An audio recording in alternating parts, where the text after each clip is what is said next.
I know some people say you don't just marry your partner, you marry their family too. But what happens when that family never really accepts you? When you're always the outsider at the table, even after years of showing up, helping out, keeping quiet. This story, it starts with a dinner, just one dinner, but it was the night everything changed. I'd brought the wine, a deep red Bordeaux I knew her husband liked, the kind with a cork you have to fight a little to open. I even stopped by the florist on the way, picked up those white lilies she always kept in her dining room vase. I stood outside the door for a second before ringing the bell, practicing my smile in the car window. Wasn't nerves exactly, it was hope. Hope that maybe tonight would be different.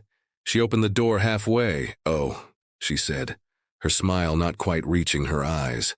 "You're here already." I lifted the bottle slightly. Thought I'd come a bit early.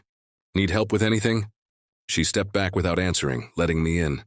The hallway smelled like garlic and lemon, like something good had been cooking all afternoon. I followed the sounds of silverware clinking and laughter into the dining room, and then I stopped. There were place settings for 6. Her husband, my wife, her sister, her brother-in-law, and their teenage son, not me. No plate, no chair, no napkin. Just an empty corner where someone had shoved a side table with flowers on top. "Oh, we weren't sure if you'd be joining," she said over her shoulder, like she hadn't just ripped the floor out from under me. "It's just family tonight, just family." The words didn't explode. They echoed, small, quiet, cruel. My wife was in the kitchen. She looked at me and froze. "You didn't tell him?" her sister asked from the table, voice low but not enough to hide it. I felt the wine bottle sweating in my hand. "I brought this for everyone," I said. My voice didn't shake, not yet. "Thought it might go well with dinner." She gave a polite smile. "Well, that's thoughtful of you. We'll definitely enjoy it." That's when I knew I wasn't supposed to stay, I wasn't invited. I was convenient, good for fixing leaks, carrying bags, making polite conversation when company came over, but never really in. Never family. I turned back toward the door without a word. I didn't make a scene. I didn't slam anything. I didn't even look at my wife. I just took the wine, unopened, and walked out. The laughter behind me didn't stop. No one followed. No one called out. I stood by the car for a second, hands cold. It wasn't even about the dinner. Not really. It was about every Sunday lunch where I sat quietly while her mother asked everyone else about their jobs, their lives, but never mine. It was about birthdays where I was the one holding the camera, not in the pictures. It was about the time I spent hours fixing her garden lights, and she introduced me to a neighbor as my daughter's husband, with a tone that said temporary. It was every Christmas where my gift came in a bag without a tag. My phone buzzed.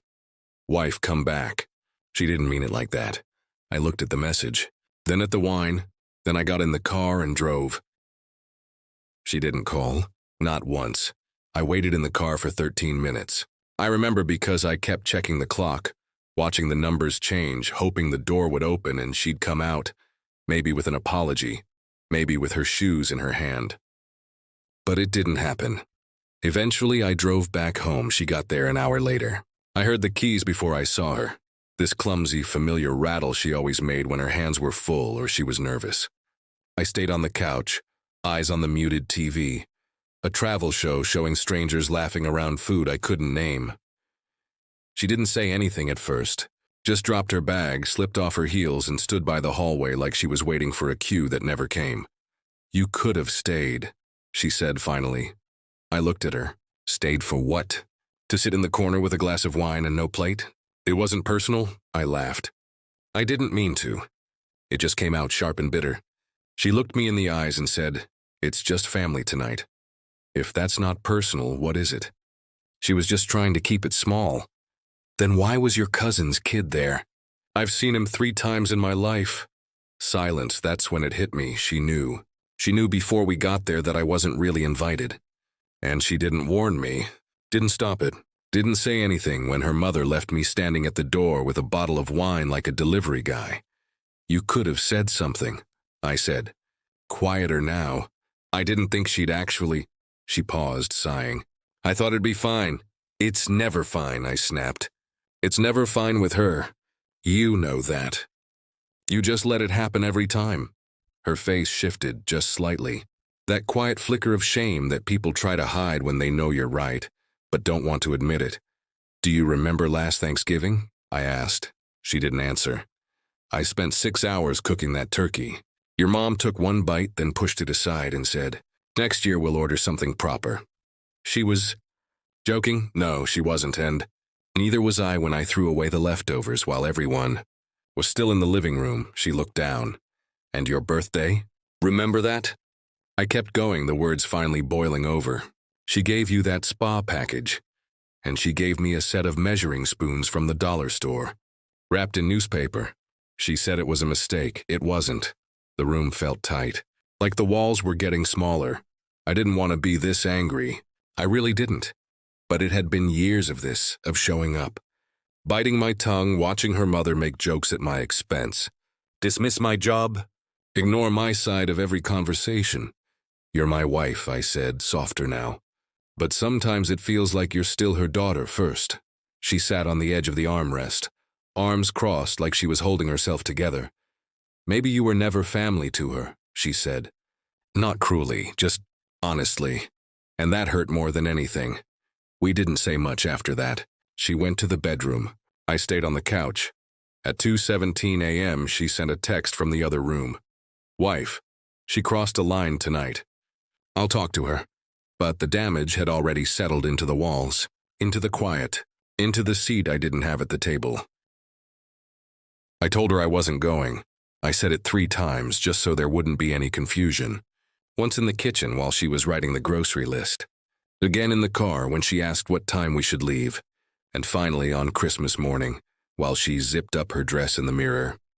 "I'm not going," I repeated, watching her face for any sign of pushback, but she just stared at her reflection and said, "I know.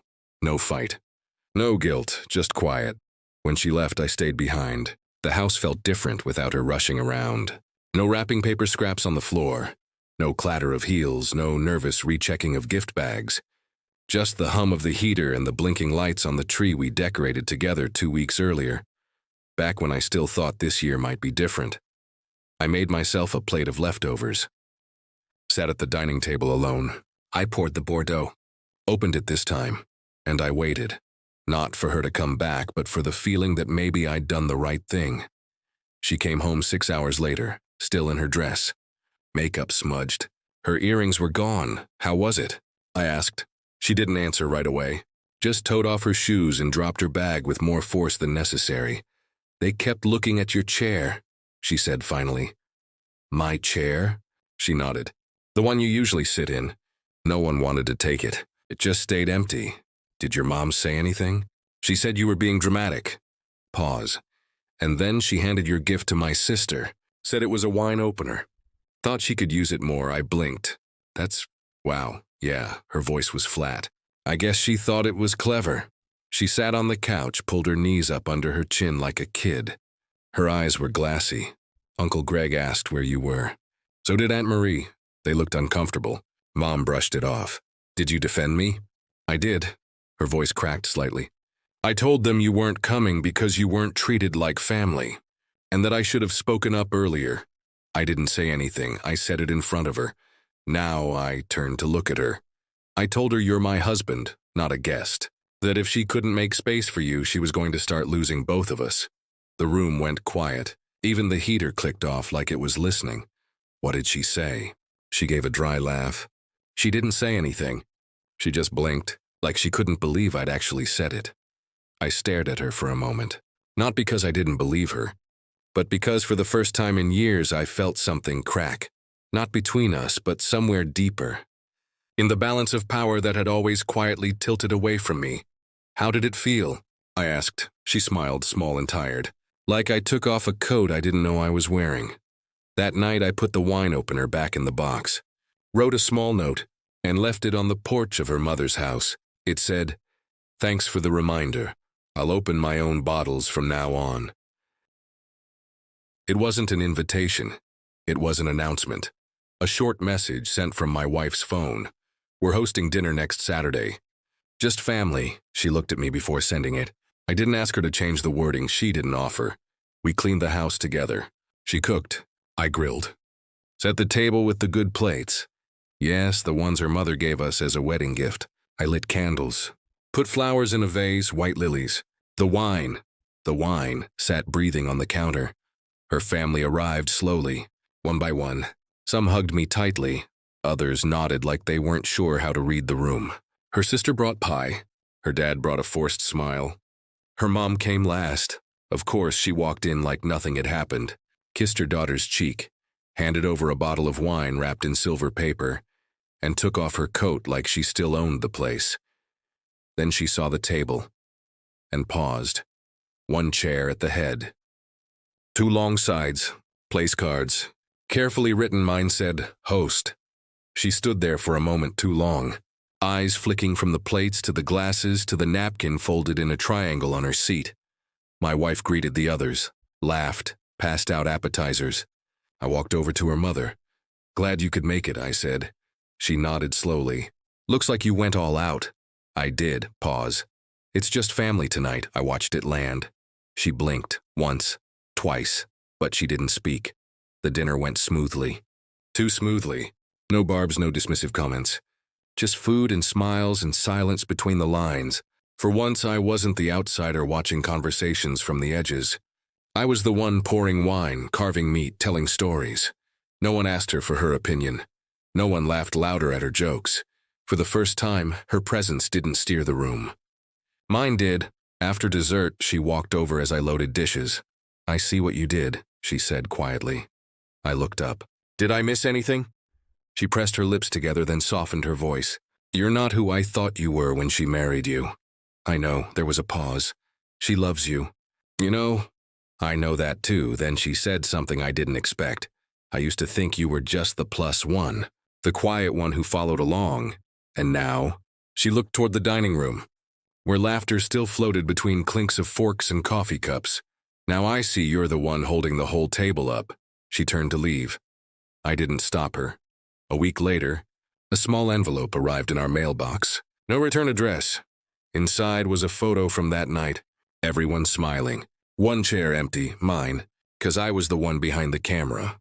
But on the back, someone had written in careful handwriting, to the man who made space at the table, thank you.